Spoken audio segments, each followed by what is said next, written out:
ഈ സന്തോഷം എന്ന് പറയുന്നത് ചിലർക്ക് വേണ്ടി മാത്രമുള്ളതാണെങ്കിൽ, ചിലരുടെ മാത്രം കുത്തകയാണെങ്കിൽ അത് സന്തോഷമല്ല. That's nonsense. സന്തോഷം എന്ന് പറഞ്ഞാൽ എല്ലാവർക്കും സ്വന്തമാക്കാൻ കഴിയുന്ന ഒന്നാകണം. ഒരു കിടിലൻ ജാപ്പനീസ് സിനിമയിലെ കിടിലൻ ഡയലോഗാണിത്. ഹിറോകസു കൊറിഡ വിഖ്യാതനായിട്ടുള്ള ഒരു ജാപ്പനീസ് ഡയറക്ടറാണ്. അദ്ദേഹത്തിന്റെ പുതിയ സിനിമയായ മോൺസ്റ്ററിലേതാണ് ഈ ഡയലോഗ്. ഈ മനോഹരമായ സിനിമയെ കുറിച്ചാണ് ഇന്ന്.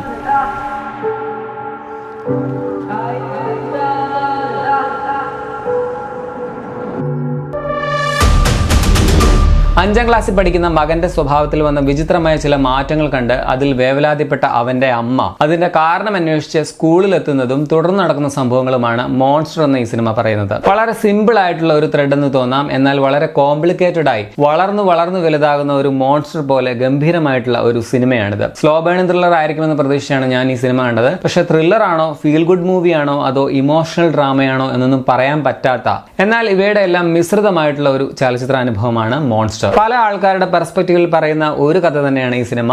ജപ്പാനിൽ നിന്ന് തന്നെയുള്ള വിശ്വവിഖ്യാത ചലച്ചിത്രകാരൻ അകിര കുറോസാവ സൃഷ്ടിച്ച റോഷമോൻ ഇഫക്റ്റ് ഗംഭീരമായിട്ട് ഉപയോഗിച്ച ഒരു തിരക്കഥയാണ് ഈ സിനിമയ്ക്കുള്ളത്. ഈ അന്ധന്മാർ ആനയെ വർണ്ണിച്ചതുപോലെ ഓരോരുത്തരുടെയും പെർസ്പെക്റ്റീവ് പറയുമ്പോൾ മിസ്റ്ററി അനാവൃതമാകുന്ന മനോഹരമായ ആഖ്യാന ശൈലി. ആദ്യം നമുക്ക് തോന്നും ഇവരൊക്കെയാണ് ഇതിന്റെ കുറ്റക്കാരെന്ന്. പക്ഷെ പിന്നീട് അടുത്ത പെർസ്പെക്റ്റീവ് വരുമ്പോൾ നമുക്ക് മനസ്സിലാകും നമ്മൾ വിചാരിച്ചതൊക്കെ തെറ്റായിരുന്നല്ലോ എന്ന്. അതാണ് റോഷമോൻ ഇഫക്റ്റിന്റെ ഒരു ഭംഗി. എല്ലാ കഥാപാത്രങ്ങളും നന്നായിട്ട് എഴുതിയിട്ടുണ്ടെന്നുള്ളതാണ് ഇതിന്റെ മറ്റൊരു വലിയ പോസിറ്റീവായിട്ട് പറയാനുള്ളത്. അഭിനയിച്ച എല്ലാവരും ഗംഭീരമായിട്ട് തന്നെ അഭിനയിച്ചിട്ടുണ്ട്. പ്രത്യേകിച്ച് ഇതിലെ കൊച്ചുകുട്ടികൾ വളരെ സബ്റ്റിലായിട്ടുള്ള ഇമോഷൻസ് പോലും പ്രേക്ഷകരുമായിട്ട് എങ്ങനെ അവർ ആ കുട്ടികൾ സംവദിക്കുന്നു എന്നുള്ളത് നിങ്ങളെ ഞെട്ടിക്കുക തന്നെ ചെയ്യും. പടത്തിലെ പ്രധാന വേഷത്തിലെത്തുന്ന പയ്യൻ, അവൻ എന്താണ് പറ്റിയത്, എന്താണ് അവന് മാറ്റങ്ങൾ ഉണ്ടാക്കാൻ കാരണമായത്, അവന്റെ ഉള്ളിലെ ചിന്തകൾ എന്തെല്ലാമായിരുന്നു എന്നുള്ളതൊക്കെ റിവീൽ ചെയ്യുമ്പോൾ നമ്മൾ തന്നെ അത്ഭുതപ്പെടും. അവന്റെ കൂട്ടുകാരനായിട്ട് വരുന്ന രണ്ടാമത്തെ പയ്യനുണ്ടല്ലോ, അവനെ ആദ്യമേ കാണുമ്പോൾ തന്നെ നമുക്ക് ഇഷ്ടമാവും. അവന്റെ ചിരി, പെരുമാറ്റം, എനർജി, കുട്ടിക്കളി, ആ കുട്ടികൾക്കുണ്ടാകുന്ന അനുഭവങ്ങളിലൂടെ സമൂഹത്തിലെ പല മാന്യന്മാരും മാറ്റി ചിന്തിക്കേണ്ട കുറെ കാര്യങ്ങൾ പറയുന്നുണ്ട് ഈ സിനിമ. അങ്ങനെ യഥാർത്ഥത്തിലുള്ള മോൺസ്റ്റർ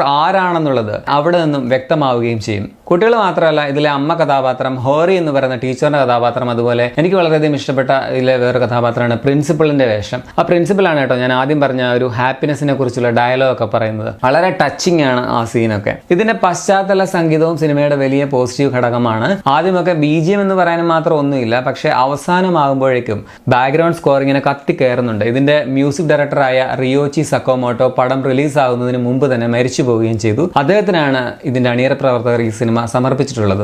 ഇനി ഇതൊക്കെയാണെങ്കിലും ഇത് എല്ലാവർക്കും ഇഷ്ടപ്പെടുന്ന ഒരു സിനിമയല്ല. പലർക്കും ഇതൊരു ബോറിംഗ് അനുഭവമായിട്ടും ഒട്ടും കണക്ട് ആകാതെയും ഒക്കെ ഫീൽ ചെയ്യാനുള്ള സാധ്യത ഉണ്ട്. കണക്ട് ആകുന്നവർക്ക് ഗംഭീരമായിട്ട് കണക്ട് ആവുകയും ചെയ്യുന്ന ഒരു സിനിമയാണിത്. പേഴ്സണലി എനിക്ക് ഭയങ്കരമായിട്ട് ഇഷ്ടപ്പെട്ട ഒരു സിനിമയാണ്. ഞാനിത് ഒരു മാസ്റ്റർ പീസ് എന്ന് തന്നെ പറയും. 4.5 ഔട്ട് ഓഫ് 5 ഇതിന് റേറ്റിംഗും ഞാൻ നൽകും. ഇതൊരു പ്യുവർ ആർട്ട് വർക്കാണ് എന്ന് വെച്ച് വലിയ ആനയാണെന്ന രീതിയിൽ നിങ്ങൾ കാണാനും ഇരിക്കരുത്.